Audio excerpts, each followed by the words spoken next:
Bonjour à tous, nous nous retrouvons ensemble pour un tutoriel sur la façon, très simplement, de numériser l'équivalent d'une copie, par exemple si vous avez des examens ou un devoir à rendre, donc une copie par exemple manuscrite, de la numériser facilement, d'obtenir un PDF multipage, puis de la déposer sur une plateforme de type Moodle. Le tout encore une fois uniquement avec votre smartphone. Pas besoin de scanner relié à un PC, pas besoin d'échange entre le PC et le smartphone, uniquement à partir du smartphone. Alors pour ce faire, on va utiliser un logiciel qui s'appelle GenuScan. Alors, je ne fais pas de publicité par ailleurs, simplement il est gratuit. Il y a une version payante. Dans sa version gratuite, nous verrons, il est suffisant pour faire ce que l'on veut. Vous en avez d'autres. Le principal, c'est d'en trouver un suffisamment pratique et suffisamment efficace. Alors ce qu'on va faire tout simplement, là vous voyez je suis dans le menu, on va revenir à Documents, le petit onglet en bas à gauche, et à partir de là, on est capable effectivement de créer des documents. Ces documents par défaut, ce seront des PDF, et ces PDF pourront contenir plusieurs pages. Alors, on va sélectionner effectivement l'icône correspondant ici à l'appareil photo, d'accord? Alors, vous voyez, j'ai préparé ici un petit document manuscrit, quelque chose qui n'est pas bien compliqué. Donc, ici, l'avantage, c'est que vous avez juste besoin de vous mettre à la verticale. Vous mettez à la verticale avec votre appareil photo. Vous n'hésitez pas à appuyer, si vous voyez quand on appuie sur l'écran, bien évidemment, on fait la mise au point. On essaye de pas trop trembler. Éventuellement, on gère l'éclairage, donc idéalement le faire en lumière naturelle ou avec suffisamment de lumière. Et ensuite, vous appuyez tout simplement sur le bouton pour prendre ici l'image. Vous continuez, on sera capable d'éditer ici la suite. Donc on continue, on passe au verso. Donc pareil, hein, avec une main qui ne tremble pas trop. Au pire, vous vous faites aider hein, si vous avez quelqu'un à la maison. Voilà.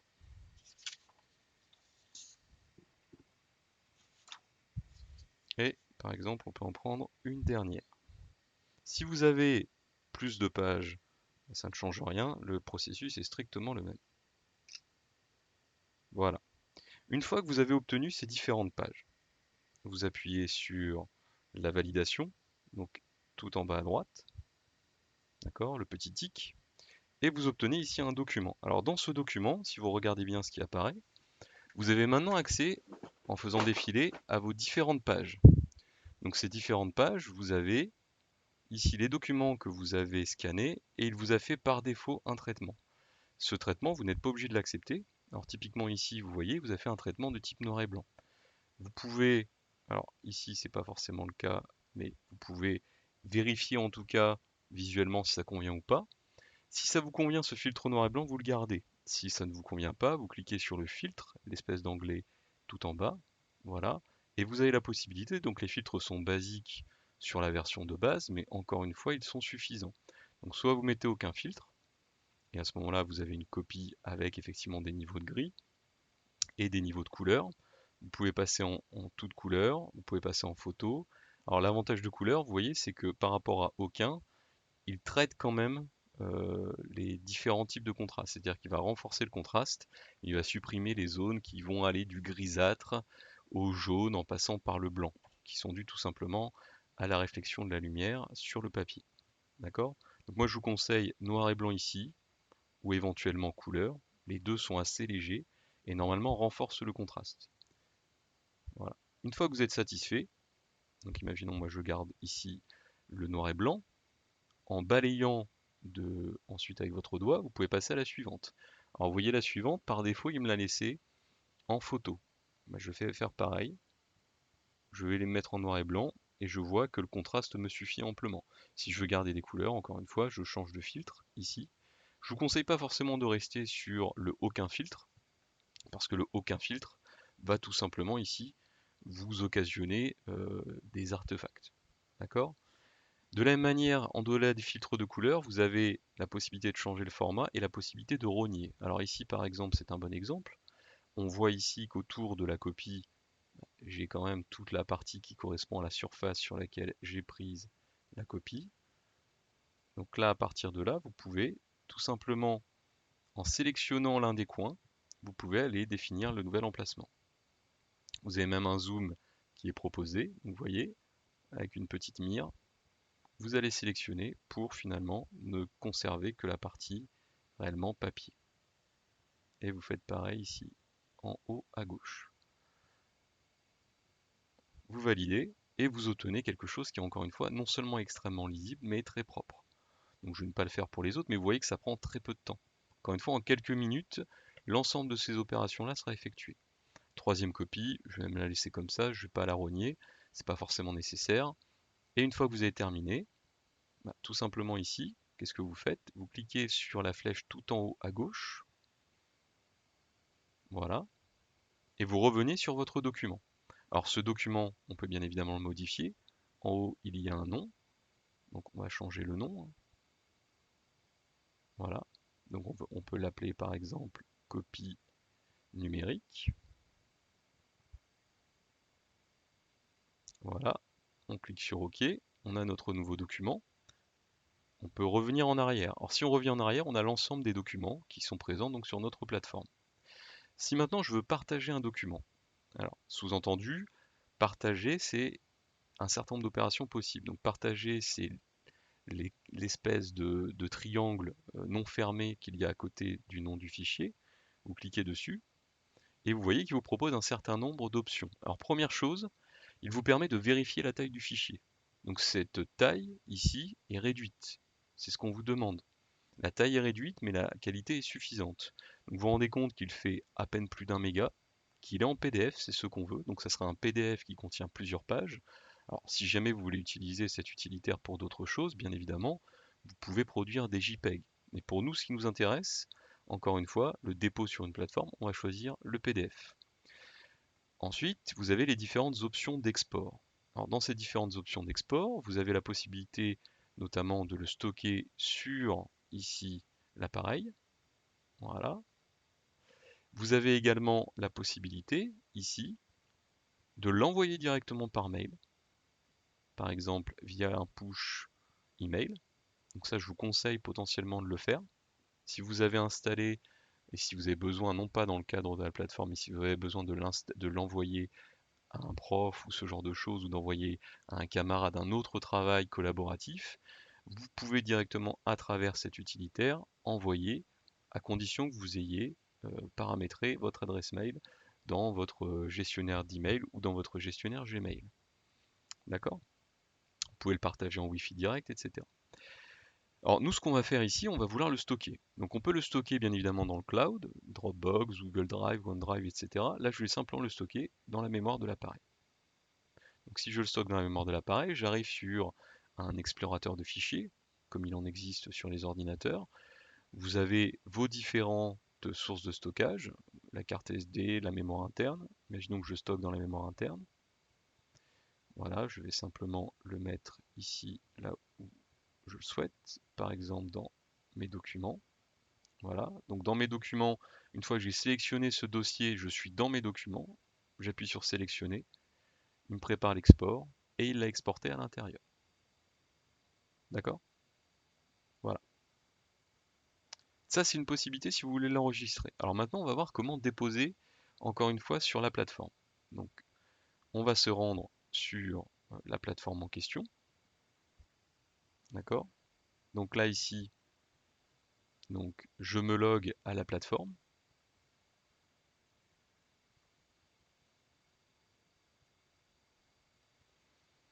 À partir de là, vous arrivez sur votre tableau de bord en tant qu'élève, qui contient tous vos cours.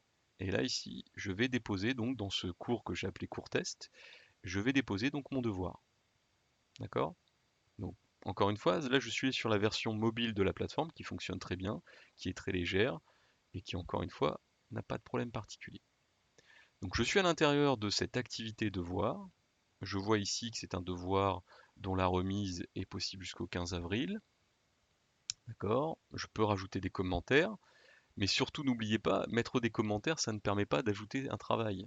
D'accord? Si vous mettez les commentaires mais que vous n'ajoutez pas de travail, les commentaires sont stockés, et bien évidemment votre copie n'est pas transmise. Donc pour ajouter un travail, tout simplement on clique sur ajouter un travail.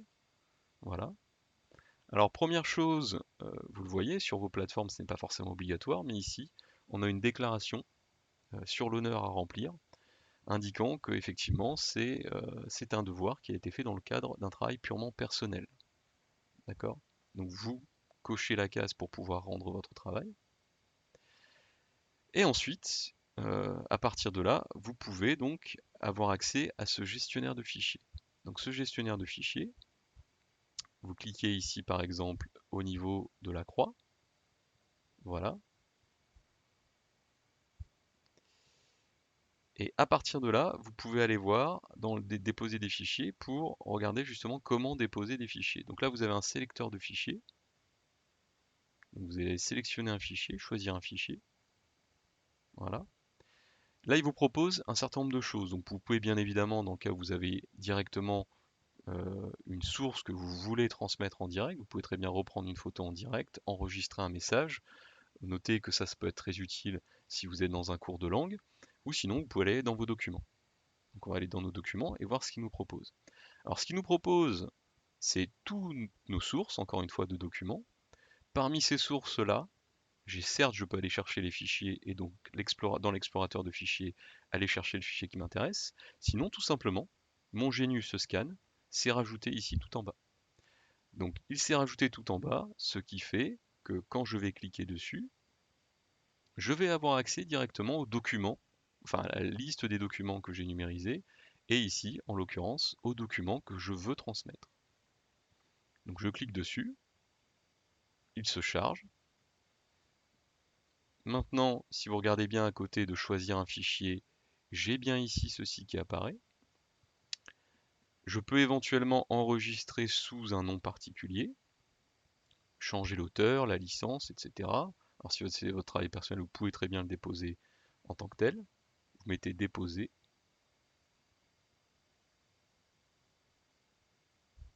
Donc là, il va uploader votre fichier. D'accord? Voilà. Et ensuite, vous vous rendez compte que vous êtes revenu sur l'interface de devoir tout court. Et là où vous aviez la flèche qui vous indiquait de charger un fichier, vous avez maintenant votre copie numérique qui a été transmise. Alors notez ici que ça respecte du coup deux choses. Ça respecte ici par exemple une taille maximale potentielle et ici un nombre de fichiers maximal. D'où l'intérêt d'un PDF multipage qui contient toutes les pages de votre copie. D'accord? Ça respecte également ici le fait que ce devoir n'acceptait que des PDF. Je clique sur enregistrer.